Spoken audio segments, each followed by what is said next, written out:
Hello friends, तो कैसे हैं आप लोगों को पता है हम लोगों ने क्लास 9th के पार्ट 8 तक कवर कर ली।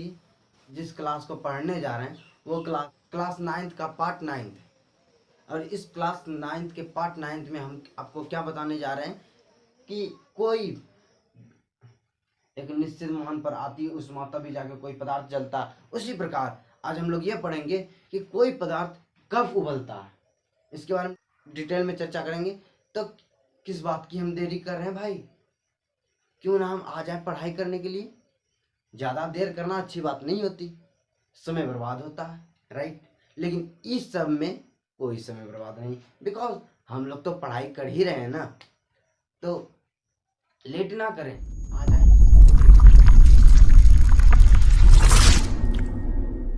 देखिए ब्रदर, आप लोग को आज हम क्या समझाने वाले थे कि कोई पदार्थ उबलता कब है, आज इसके बारे में पता करेंगे। तो सोचिए, कब कोई व्यक्ति अमीर बनना चाहता है? जब वो गरीब रहता है, राइट। उसी प्रकार ये द्रव कब उबलेगा?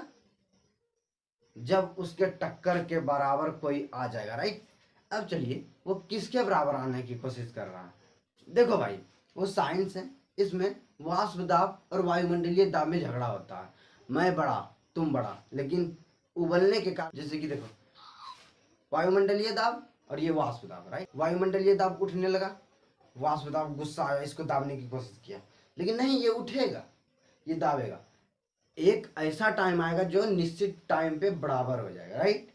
अब इस बराबर हो गया तो नहीं कोई किसी से लड़ सकता है, नहीं झगड़ सकता, बिकॉज दोनों के पास बराबर बॉडी है, ठीक। हो गया तो अलग हो जाएगा, दोनों के ऊपर जलन की भावना आ जाएगी। उसी प्रकार ये द्रव की अवस्था में हो रही है। वायुमंडलीय दाब और वाष्प दाब दोनों जब बराबर हो जाए तभी द्रव उबलता है, ठीक, राइट। आप लोग समझ गए होंगे। तो लिखिए, द्रव कब उबलता? जब द्रव के वाष्प दाब और वायुमंडलीय दाब बराबर हो जाता है तब द्रव उबलता है, राइट। लिख लिए। अब बताओ, क्वथनांक बढ़ाने पर वायुमंडलीय दाब बढ़ेगा कि घटेगा? बढ़ेगा। कैसे? एग्जाम्पल में लीजिए, कोई चावल बन रहा है, राइट। अब चावल जो बन रहा है उससे जो निकल रहा है वाष्प बन के, राइट, प्रकार का क्वथनांक हो रहा है वहां पे। वो वाष्पन की प्रक्रिया नहीं, उसके पहले क्वथनांक हो रहा है। जितना क्वथनांक अधिक है वाष्पन की प्रक्रिया उतनी ज्यादा है। अब उतनी ज्यादा जब ऊपर से कोई थाली रख देते हैं तो क्या हो रहा है? वायुमंडलीय प्रेशर ज्यादा बन रहा है। अब जब निकाल के देखते हैं तो क्या हो रहा है? उसमें अधिक से अधिक पानी का कण जमा हो गया, राइट। इसका मतलब क्या हुआ? जितना ज्यादा क्वथनांक होगा उतना ही ज्यादा वायुमंडलीय दाब होगा, राइट। ऐसे हम समझ गए, वायुमंडलीय दाब समानुपाती क्वथनांक। अब एक वायुमंडलीय दाब बराबर कितना होता है ये भी समझना चाहिए ना, नहीं तो हम लोग कैसे डील करेंगे कोई भी चीज को, राइट। तो लिखिए, एक वायुमंडलीय दाब 100 डिग्री सेल्सियस तापमान। आप जहाँ कोई पानी खौल रहा है वहाँ 100 डिग्री सेल्सियस के तापमान पे ही खौलता है, इसका मतलब वहाँ वायुमंडलीय दाब 1 है, राइट। अब आगे चलते हैं। सुनो, द्रव में अगर औषधियाँ मिला दी जाए तो उसका क्वथनांक क्या? द्रव का क्वथनांक घटेगी कि बढ़ेगी बता, या अपरिवर्तित रहेगी? एक और बात जान लो, सबसे सरल टॉपिक, और एक ऑब्जेक्टिव में भी पूछा जाता है, लिख लो।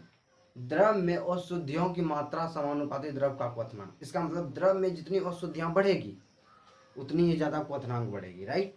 और जितनी अशुद्धियां कम होगी द्रव का उतना ही क्वथनांक कम होगी।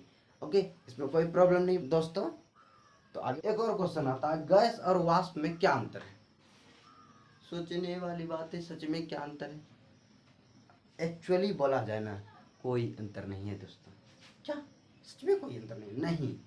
देखो, हम ये बोलेंगे, कोई कमरे में क्या है? गैस है, ऑक्सीजन है, कोई दिख रहा है नहीं। अब वाष्प की प्रक्रिया जब होता है तो वो उड़ना स्टार्ट हो जाता है, वो भी उसका आकार भी निश्चित नहीं होता है, ना ही आयतन निश्चित होता, वो भी उड़ने की प्रक्रिया में आ जाता है। और गैस भी, इसका भी आकार और आयतन निश्चित नहीं होता। इसीलिए हम कह सकते हैं कि गैस एंड वाष्प में कोई अंतर नहीं होता, राइट। अब आगे समझने की बात करते हैं, आगे क्या